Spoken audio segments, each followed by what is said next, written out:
बिस्मिल्लाहिर्रहमानिर्रहीम अस्सलाम वालेकुम वरहमतुल्लाहि वबरकातुहू। हाँ जी नाज़रीन, क्या हाल चाल आप सबका? ठीक है। हाँ जी, आज मैं बनाने लगी हूँ बीफ के कोफ्ते। ठीक है, देखिए कोफ्ते, हाँ 3 पाव के करीब कीमा लिया है और इसमें जो मसाले डालने लगी हूँ मैं आपको दिखाती हूँ। लिया ज़ीरा, 1 टीस्पून लिया है मेथी दाना, मेथरे जो होते हैं, और कलवंजी। ठीक है, और जायफल, जवित्री, सब्ज़ मिर्च, काली मिर्च, ठीक है, लौंग है, और ये सारी चीज़ थोड़ी सारी जायफल ये है, इसको मैंने ऊपर से छिलका उतार देना, नीचे से थोड़ा सा डालूँगी, और दालचीनी है, और ये मोटी इलायची और सब्ज़ इलायची, काली मिर्ची। ठीक है, और ये सूखा धनिया 1 टेबल स्पून डालूँगी। ठीक है, चुन के मैंने रख लिए। अब इन मसालों को मैं तवे के ऊपर डाल के थोड़ा सा रोस्ट करूँगी, फिर मैं पीसूँगी। ठीक है, मसाले थोड़े से बस गर्म ही करने हैं, जैसे इनकी नमी खत्म करते हैं ना, वो इसको भूनना नहीं है, इसलिए गर्म करते हैं, रोस्ट करते हैं थोड़ा सा, कि ये फिशक नमी जो है खत्म हो जाए और ये पीसने में आसानी हो जाए, क्योंकि क्रिस्पी क्रिस्पी जो हंसता होते हैं ना वो जल्दी पीस जाती है, और जो ढीले ढीले नमी होती है जिनमें वो नहीं पीसते। ठीक है, ये सब मसालों को मैं ना इतना गर्म करना है कि बस हाथ लगते हैं। ये देखें, थोड़ा सा और करूँगी, हाथ लगते करीबन 3 चम्मच टेबल स्पून, इतना थोड़ा ज़्यादा कर लूँगी, जितना हमें ज़रूरत पड़ेगी हम उतना कर लेंगे, बाकी जो है ना संभाल देंगे, फिर काम आ जाता है। इसको अच्छी तरह भूनना है, इसको कच्चापन जो है ना खत्म करना होता है, ताकि क्योंकि कच्चा रखे ना तो फिर वो सारे कोफ्तों में कच्चेपन की ना वो महक नहीं जाती, कच्चा ही रहता है। जितना मर्जी हम कोफ्तों को भून लें, पहले बेसन को भून लें, या तो भुने हुए चने ले लो, उसको ग्राइंड कर लो, उसका पाउडर बना लो, वो भी अच्छा है, वो तो भुने होते हैं, उनको भूनना नहीं पड़ता। और जिनके पास वो चने नहीं है, मैं तो ज़्यादातर ना बेसन ही मुझे आसानी रहती है, ताकि ये आराम से तब पे डालो, भून लो और पका लो। ठीक है, ये देखो भूनना शुरू हो गया, इसको जब खुशबू आना शुरू हो जाए हलाते रहना कि ये अच्छी तरह भुन जाए। ये भून के निकालती हूँ, फिर आपको दिखाती हूँ सब कुछ मैंने क्या कर लिया। सबसे पहले मैं मसाले के लिए ये कर लूँ, क्योंकि इसमें जो मसाला है ना वो मतलब टेस्ट की तरह जाएगा। पहले मैं सबसे पहले घी डालने लगी, ऑयल डाले तो ऑयल डालें, घी डालना तो घी डालें, इसमें डालें। और ये प्याज रफ रफ से काट के मैंने डाल दिए, क्योंकि मैंने ग्राइंड करने हैं, इसको मैं थोड़ा सा भून लूँगी। ठीक है, और लहसुन और अदरक की मैंने वो पेस्ट बना लिया, टमाटर है, इसको भी मैं काट लूँ। ठीक है, चलिए उतनी देर मैं बिस्मिल्लाहिर्रहमानिर्रहीम। सबसे पहले मैं डालूँगी कीमा, चॉपर में बनाने लगी हूँ। जब कीमा लाएँ तो उसमें थोड़ा सा चर्बी व फैट भी लाएँ, ताकि वो जुड़ते नहीं हैं। ठीक है, 100% जो है ना बीफ का कीमा, और 20% जो है ना चर्बी। अच्छा, ये जो मैंने मसाले सारे आपको दिखाएँ ग्राइंड किए, ये मैं आधे डालूँगी, आधे मैं शोरबे में डालूँगी। और इसके साथ ही मैं जो है ना थोड़ी सी जो है ना कोफ्ते के अंदर डालूँगी अजवाइन। ठीक है, इसके साथ हाजमा हो जाता है और बड़े अच्छे होते हैं।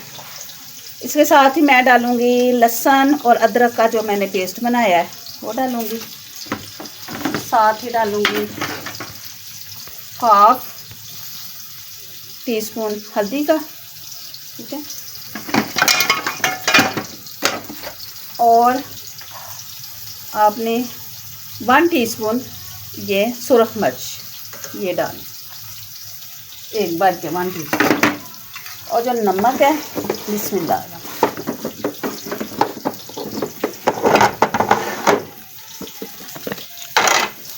नमक डालूँगी 1 टीस्पून, और इसमें थोड़ा सा चख लेंगे, अपने टेस्ट के मुताबिक भी आप डाल सकती हैं।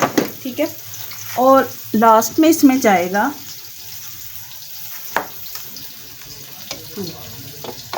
ये है प्याज है, एक बड़ा सा या 2 छोटे छोटे प्याज लेके उसको ये मैंने कुनीले में डाल के कर लिया। ये इसको ऐसे इसका पानी निकाल लेना है। ठीक है, इसके पानी की वजह से वो कोफ्ते जुड़ते नहीं हैं। अच्छी तरह इसको निचोड़ के इसका पानी निकाल लेना, और ये देखें ये डाल। ठीक है, और इसमें जो मैंने वो भून लिया है बेसन, वो भी जाएगा। ठीक है, चलो जी, अब मैं बेसन डाल लूँ। हाँ जी, मैं बेसन डालूँगी। बेसन सिर्फ इसकी जो है ना जोड़ने के लिए, कोफ्तों को जोड़ने के लिए होता है, और इसका टेस्ट भी बड़ा अच्छा आता है। ये 3 टेबल स्पून मैंने डाल लिया। अब इसको मैं बंद करके मिक्स करूँगी ग्राइंड, ठीक है। बिस्मिल्लाहिर्रहमानिर्रहीम। हाँ जी नाज़रीन, ये देखें हमारे अब प्याज हो गए हैं और ये लहसुन और अदरक का जो पेस्ट बनाया था वो चला गया। इसके साथ ही 2 मिनट इसको करना है क्योंकि लहसुन और अदरक जल्दी हो जाते हैं। अब ये देखें जो टमाटर हैं वो मैं डालूँगी ये मशीन के अंदर। जो ये सारा प्याज वगैरह लहसुन अदरक का जो बनाया है मैंने इसके अंदर मशीन के अंदर डाल दूँगी। इसको ग्राइंड करना, स्मॉल साइज़ का पेस्ट बनाना है क्योंकि इसका दानेदार नहीं जी। ये मैंने सारा डाल दिया। अब इसके अंदर ना ये डालना दही ताकि अच्छी तरह पेस्ट बन जाए। तकरीबन आध पाव के करीब जो है ना हमारा दही जाएगा। हाँ जी देखें, बिस्मिल्लाहिर्रहमानिर्रहीम। हाँ जी बिस्मिल्लाहिर्रहमानिर्रहीम। ये मैंने निकाल लिया सारा और इस साइज़ की अपनी मर्ज़ी है, आप छोटे बनाएं या बड़े बनाएं। ये मैं इस साइज़ के बनाने लगी हूँ, ठीक है। ये देखें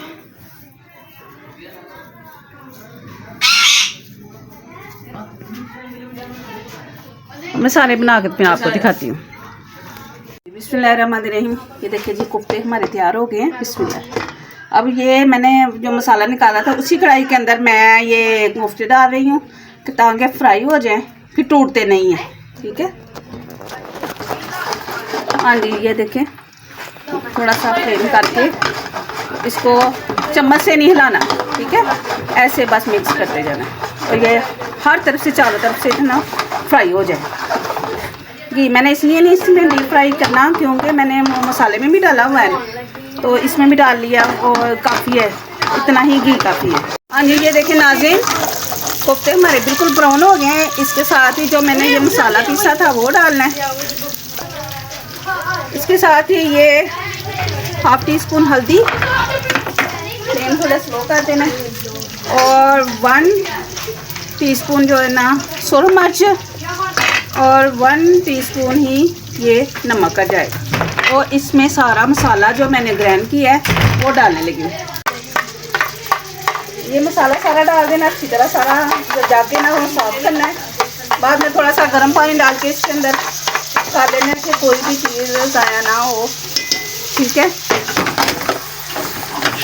इसको भी हमने चम्मच अभी नहीं लगाना, इसको ऐसे ही भूनना है।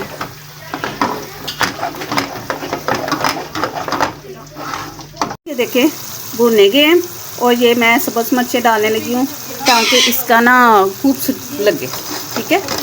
क्योंकि मिर्च तो पूरी है, मसाले भी सारे डाले हुए हैं। अब थोड़ा सा और भूनूंगी, जब घी ऊपर आ जाएगा तो फिर देखिएगा कितनी जल्दी ये बन गए हैं। कोफ्ते बनाने में देर लगती है, पकाने में इतनी देर नहीं लगती। हाँ जी बिस्मिल्लाहिर्रहमानिर्रहीम। ये देखिए जी मैं डिश आउट करने लगी हूँ। धनिया डाला है, ये हमारी ग्रेवी।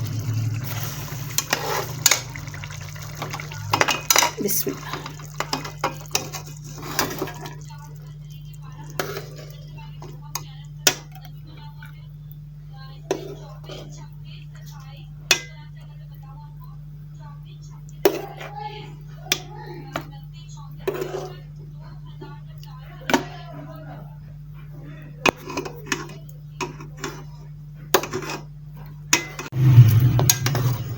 बिस्मिल्लाह। इतनी अच्छी इसकी लुक आई है। ये मिर्च सामने रखते हैं। बिस्मिल्लाह। हाँ जी ये बताती हूँ कि कैसे बनी है ये रेसिपी। बिस्मिल्लाह कि कितने सॉफ्ट बने हैं। बिस्मिल्लाह।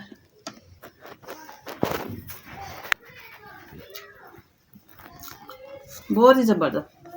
मेरी रेसिपी को फॉलो करके बनाइएगा, बहुत अच्छे बनेंगे। अगर वीडियो पसंद आई तो लाइक करें, शेयर करें, सब्सक्राइब करें और कमेंट में ज़रूर दें। दुआ में याद रखें। अगली वीडियो में अगली रेसिपी के साथ मिलूंगी। अल्लाह हाफिज़।